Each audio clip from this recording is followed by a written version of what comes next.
Hey guys, Mark Ferrasci, Coach Tech Dog Trainer with Ginger, who's all punky. Oh, she's all good. Yeah, you good girl. Good. There you go. Good. There you go. Good girl. She's a happy dog. She's a happy dog. Yes, she is. So every dog's got a personality, and Ginger likes the voice tone. She loves to be loved, right? And all dogs do for that matter, but some dogs more than others. So excitement level is something we need to be conscientious of and being able to direct it. One of those things is when we train, we get them into motivators. Food is what we're working with right now. Toy is going to be coming next. I've got to really work hard on it because she doesn't really care about, she doesn't have much prey to have to chase that. She goes chases it, she tags it and comes back. But I've got to get her wanting to clamp down and chew and have fun with the toy so I can use that as a motivator as we go along, is the goal anyway, right? Every dog is different. Yep, come on, up, good, good. So right now we look at it as skill levels. So in a general sense, she now has a rudimentary ability to follow lure, right? So when I do this and I use the lure, look what's happening, right? Her head, wherever her head goes, her body must follow. So that's what we call luring. We're using the food in front of her nose and get the head to go the positions we want to, and that's how we manipulate the difference in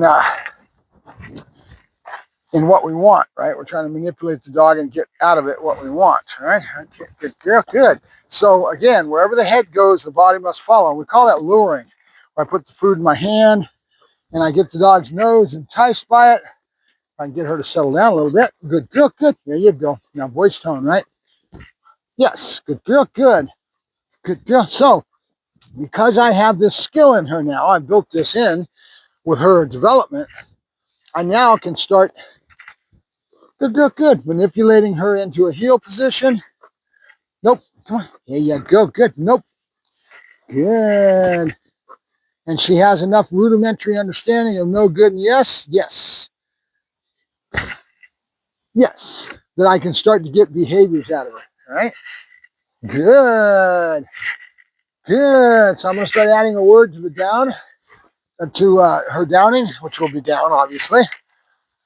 Well, it could be French, could be German, could be a lot of things, but in this sense, it's going to be American. It's going to be English. Good.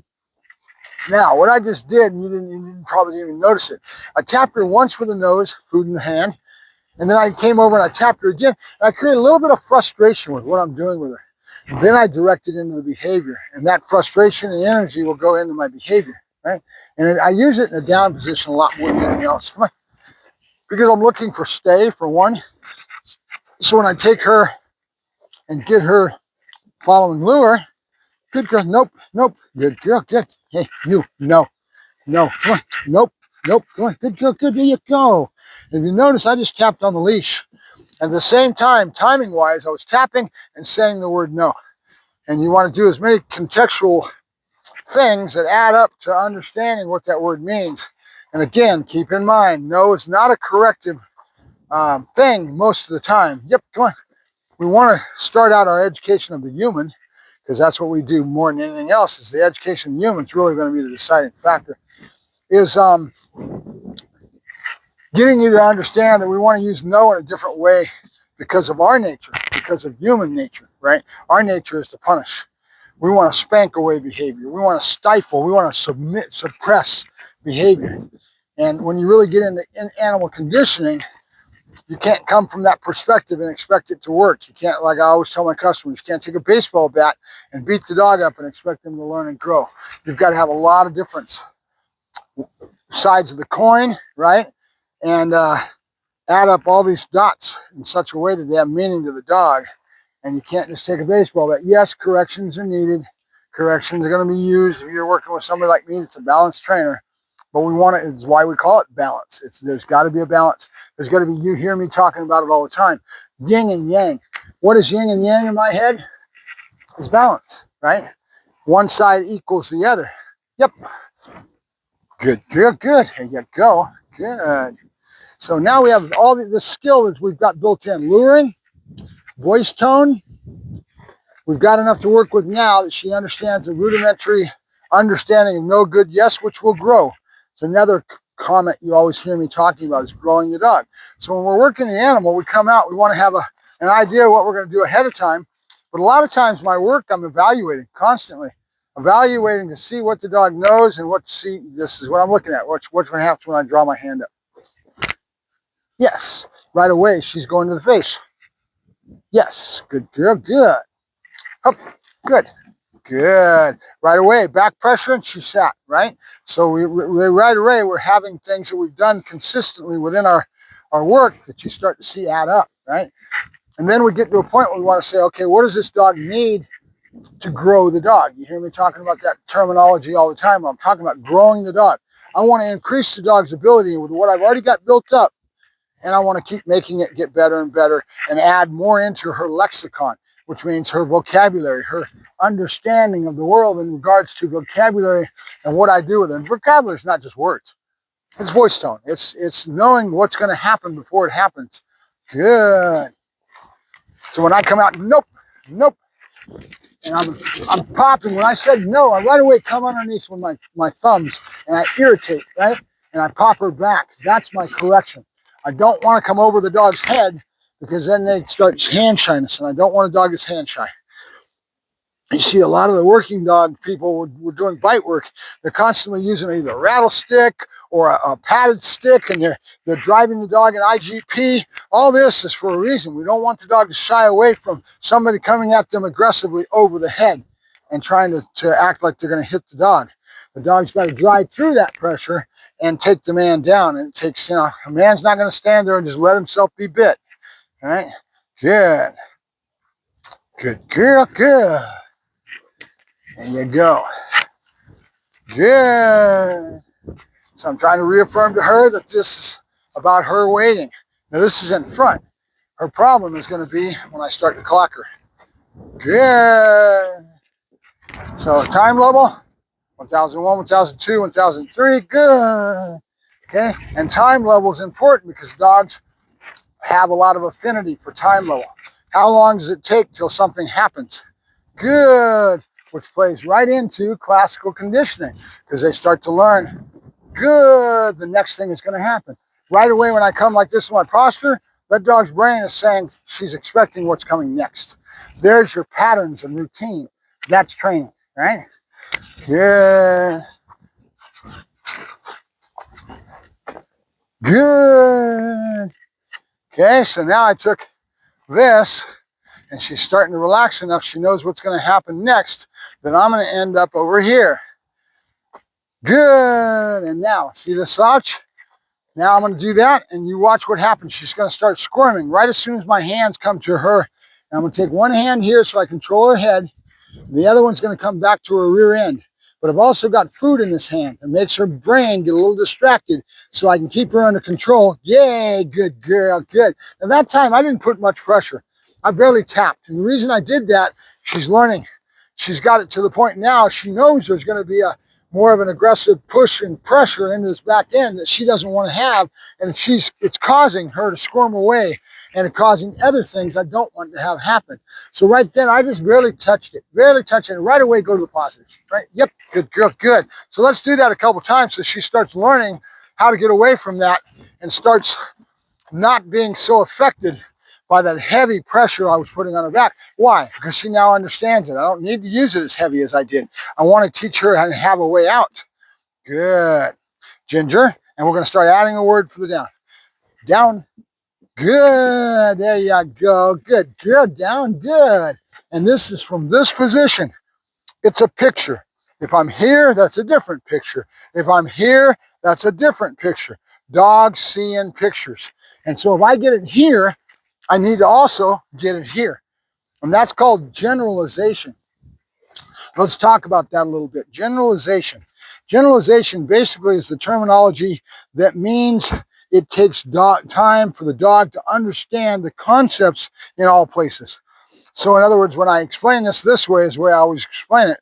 If I'm in the kitchen, I'm always working my dog in the kitchen when I'm sitting at the counter and I've got food and I start teaching the dog to sit. And the dog starts to understand the word sit and starts to sit for me in the kitchen.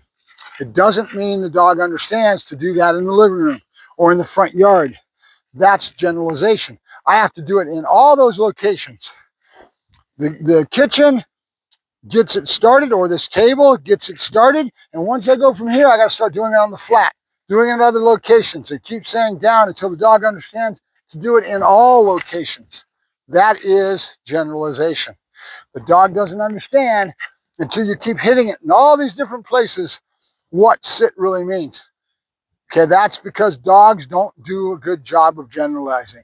They don't understand it. So you have to do it and grow the dog. There's that word again. Grow the dog to a point where they understand it in all contexts, in all locations, and in different positions. Because each one to the dog is different. They don't understand it. Just because they do it here and you think they know down doesn't mean they're going to do it when I give a hand signal in front. I have to get to that and start working the dog to it, right? And keep working in all these different places and different pictures until the dog is generalized, right? That's why dog training takes so much work. People don't understand that. And you have to understand what we're dealing with when the psychology of a dog. They think, nope, nope. Good, come on, let's go. Get up here. Bad dog, chastise tone, good. Down, good, there you go. I'm gonna start adding the word, and you notice my body language will be a lot less because I'm not wanting to telegraph the body language because I want her to understand the word. All right, good. Ginger, good. Ginger, mix up. Yep, good, good, good. Mix up was saying good instead of doing the yep off the table. Good. Heel, good. Okay, so now she's got a good pivot all the way back to my side. Good.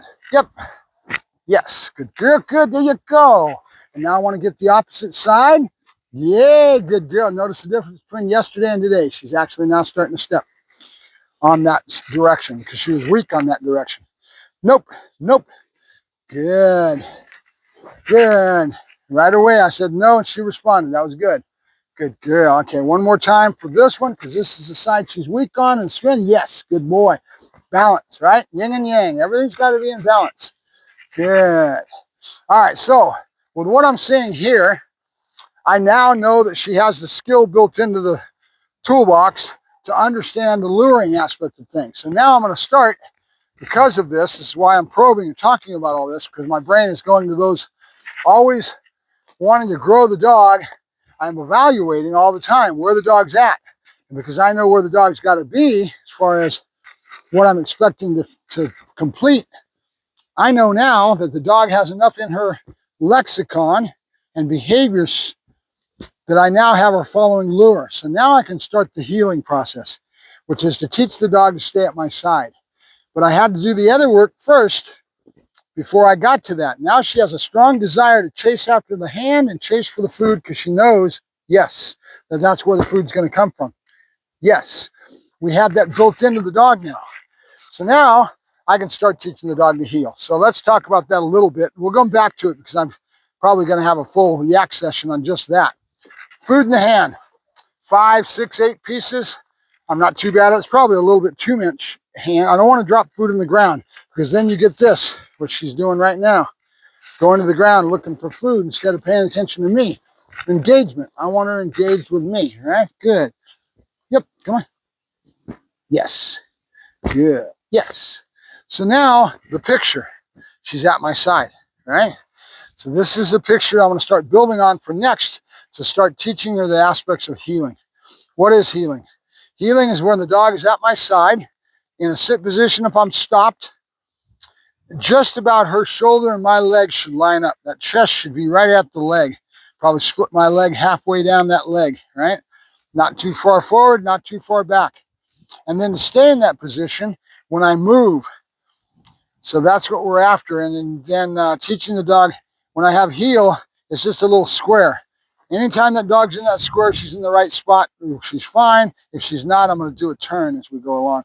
And there's a whole series that I have on healing. If you go to my playlist and then go down through my playlist list, you'll find one on healing. And there's like 5 or 6 of them. I use Buddy, Joker, it was done a couple years ago, but I always give it to my customers to teach them the turns that I use to get the dog to follow my body. Okay, she's doing it right now. Look at her. Good.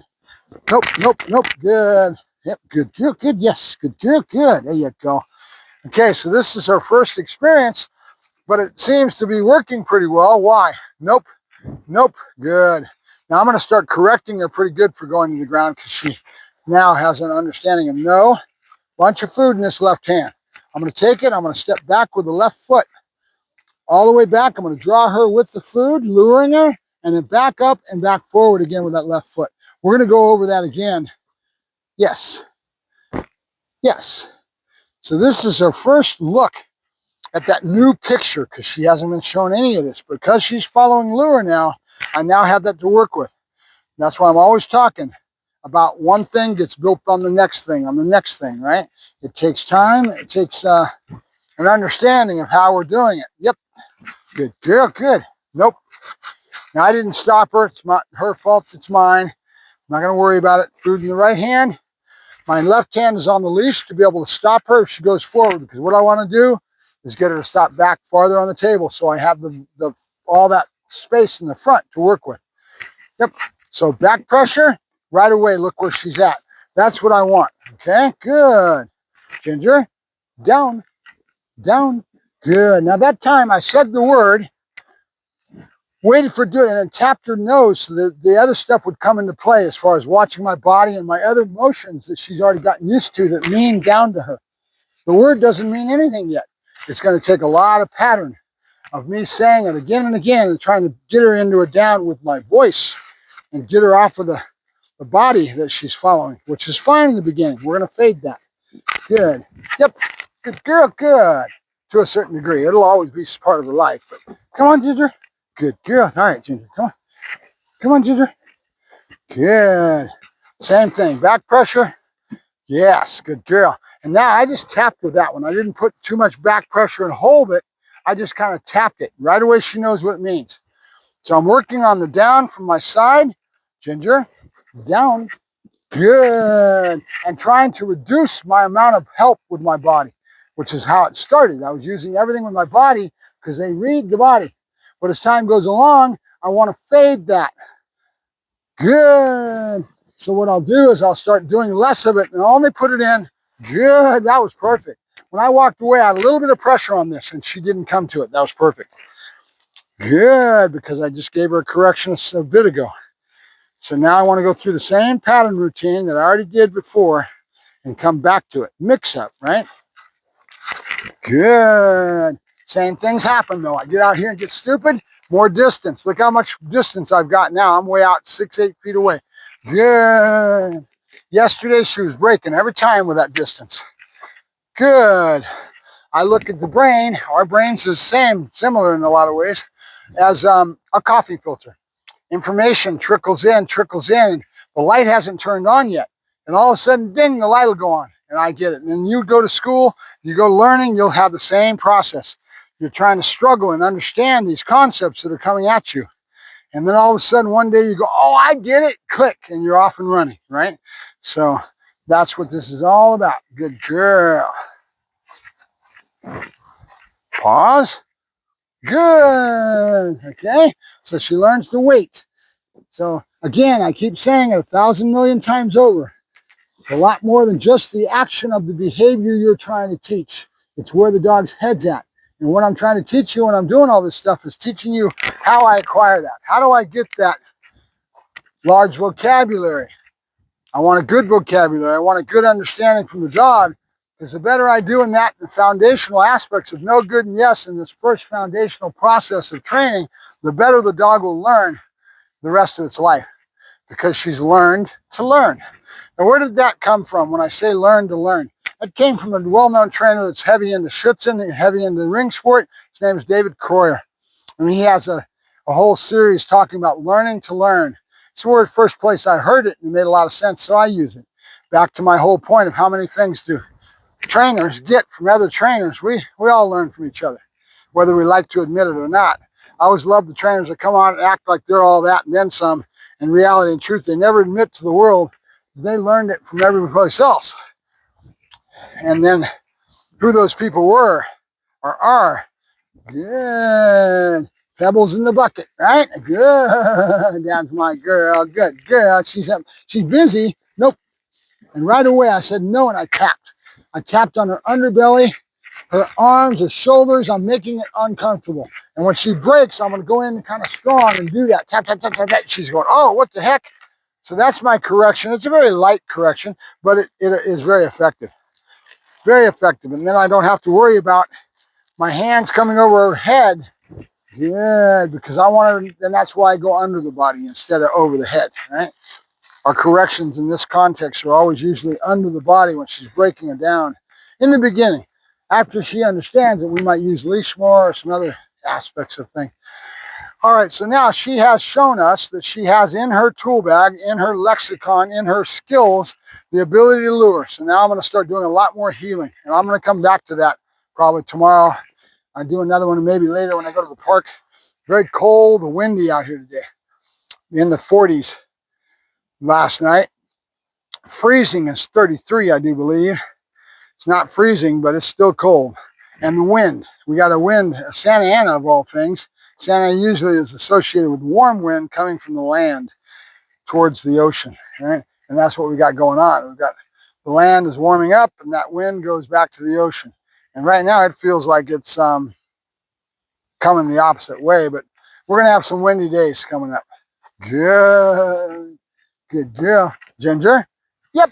Good girl. You go free hunt. You go free hunt. She doesn't know that word. So I'm working on building more vocabulary, more understanding when she hears it.